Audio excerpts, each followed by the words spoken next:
Alright, in this video I'm going to be fixing my subscribers' drawings and be turning them into masterpieces. Okay, I'm kidding, but I'll demo some actionable tips and tricks on them by painting over them and make them about 50% more epic drawing abilities composed of various sub-skills. You can think of it as like leveling up your character in like RuneScape or something. So I've categorized today's submissions based on what types of fixes I'll be making to them so you can see how it all interconnects and meshes together. So let's get into it.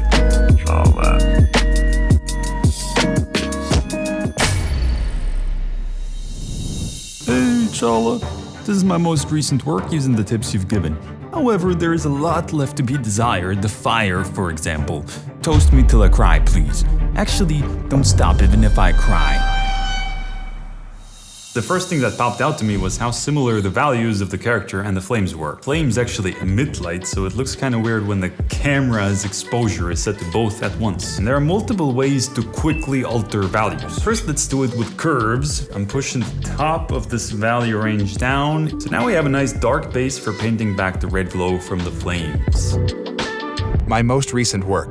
I need advice on color palettes and such. My first impression looking at it was that it's super dark. This isn't necessarily color advice, but this one would benefit from brighter colors overall, so let's amp it up with levels. There's a lot of empty space up here in the whites, meaning there are none, so let's move the white point closer to the blacks. I'm also removing this gap at the bottom and moving the midtones a little down to pop the whites more.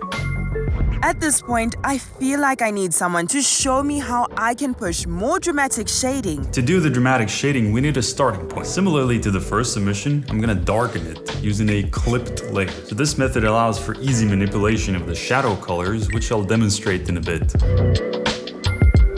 Right, so let's deal with these flames for a bit. They look a bit mushy and maybe a bit too yellow. Let's add some more red areas to imply fall off, leaving the yellow color closer to the origin of the flames. The detail of the face and the body got kinda lost after darkening the character so much, so let's bring it back a bit. I'm shading it as normal, except in the very compressed value range. We want to avoid getting too close to the brightness of the red light on him. Next, I'm removing a part of this tail to improve clarity of the character's silhouette. The silhouette is important for readability, especially in this scenario where the character's detail is limited due to the darkness level. I do admit though that this particular fix here was very much half-assed, so let's see some other scenarios where shape makes an impact on the piece.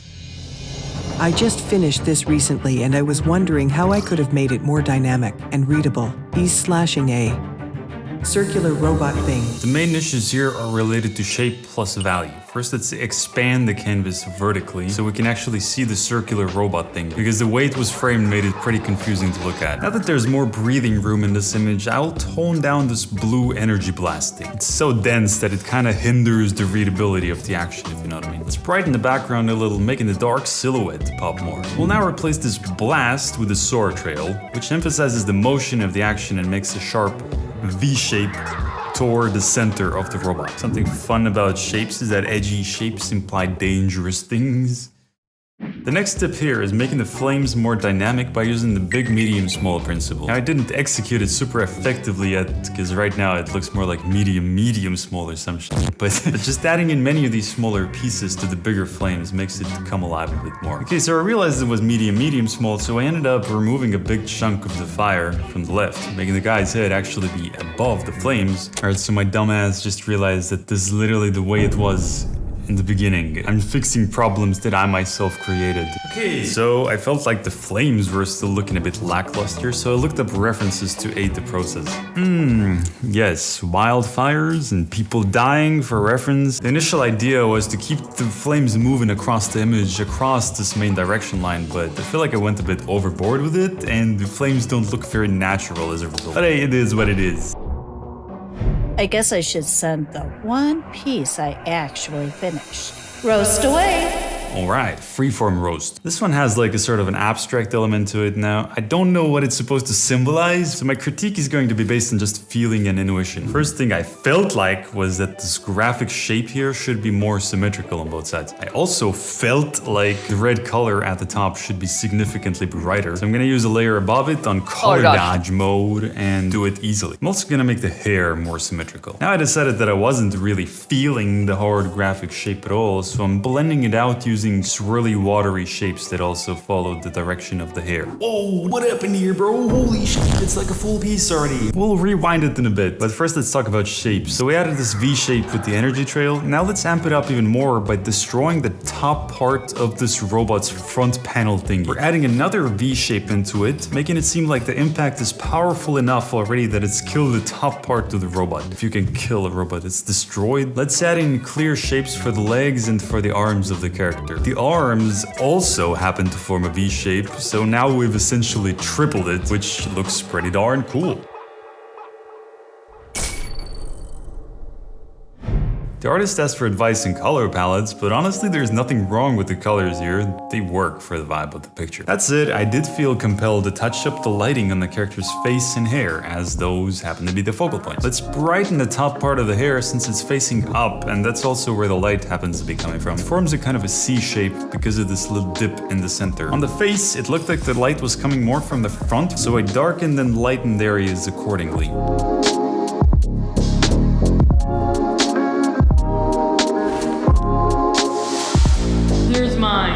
This was my first big commission, and give all my thanks to this awesome person named Sponge for helping me with this. More toast from others would be beneficial. Hey, congrats on the commission. Honestly, this drawing already accomplishes everything it needs to from a storytelling point of view, so nice job. I felt like adding a big halo from the ceiling light would work well here, since it looks like some sort of underground facility and the air would be rather dusty and dirty and shitty and icky and, you know, it's a small light, so we can actually darken the scene in areas that are a bit farther away from the light. And the light is directly above this map, so we can make it be brightest on that point, further enhancing the storytelling point of this guy who's plotting something on the map. I don't know what the fuck's going on.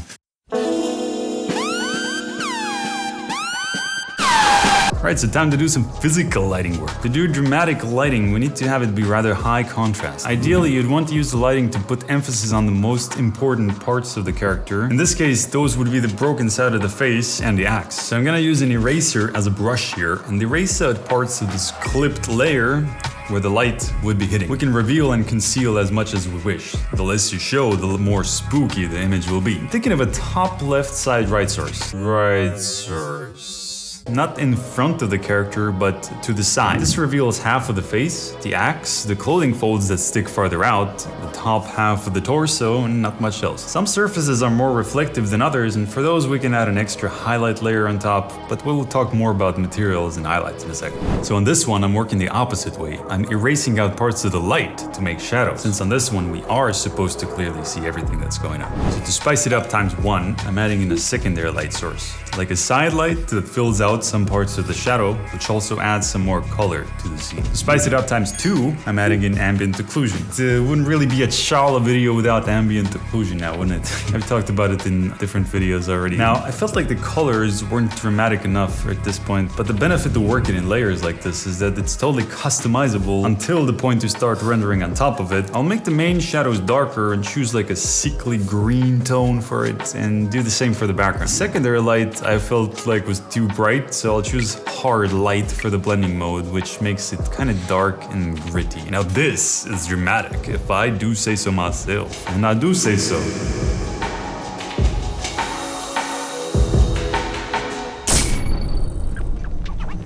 Not all surfaces react to the light the same way. Some are more reflective. For those, we can add extra shine on top on a separate layer. Basically just a reflection of the ceiling light, so it will be located in areas that are angled just right between the camera and the light. Adding this on the objects on the table makes the scene surprisingly more lively and realistic, even with cartoony proportions. So before I added in the V-shapes and such, I worked on the actual surface of the robot. The top plate of the robot got sliced by the sword, so the middle part of it is being pushed down and the sides are being pushed up. These sides are catching reflections of the bright energy from the trail. I didn't make the reflections too strong, however. It's more of a diffused reflection, which implies something like a more rustic sort of metal. The robot reminded me of personality cores from Portal, so I referenced those for some extra detail. But this has got nothing to do with material, so let's add in reflections of the sword on this guy's helmet. It looked like a somewhat glassy material to me, so more reflective than the metal, therefore a bit closer to the color of the energy.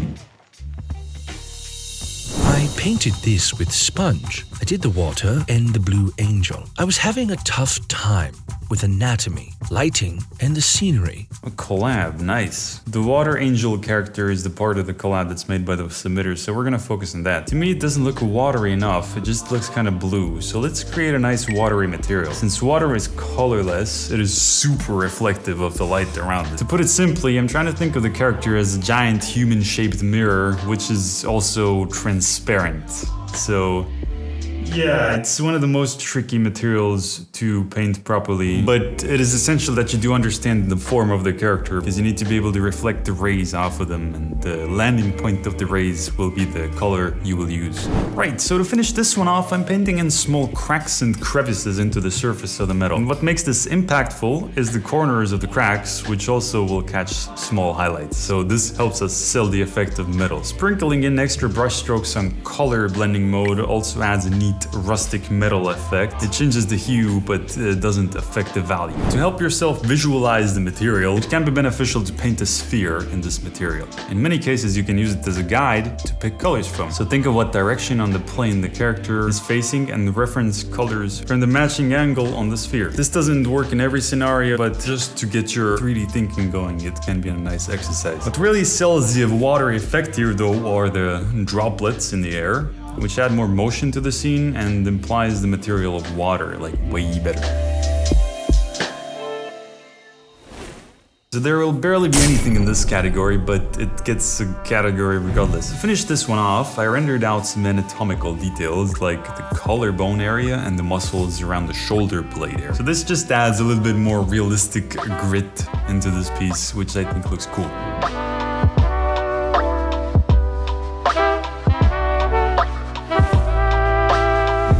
I would love some feedback on the lighting, specifically on the hand, and maybe some tips on how to make the fingers not look so much like penises, because they look kind of awful. As far as proportions of the fingers, the easiest way to get them to look less thick is by using reference of skinnier hands. So I'll just take a reference picture here to use for redrawing the fingers. So you wanted advice on lighting the hand. I won't do any crazy dramatic lighting like on the other submission here, but I felt like going with something like a gradient from black to white on the hand delivered by hatching lines would look cool here. I don't know if that sentence made any sense. The first step will be doing vertical lines that follow the form of the hand. I'm using a brush composed of multiple lines, which makes the process a bit faster. Now I'm using perpendicular lines to shade the primer lines with. Again, this requires understanding of the forms. It's like shading entirely with contour lines. And now to create the gradient, I'm just adding a heavier and heavier amount of lines the further down we go.